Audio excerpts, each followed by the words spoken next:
hingi ako ng audit.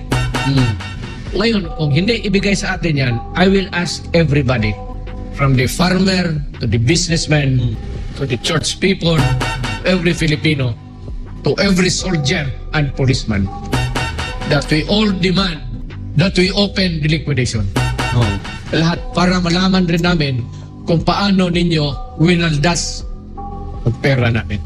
Yung pera namin hindi man sa inyo.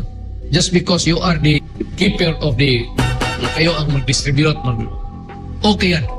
Pero tignan ko yung how much have you spent so far.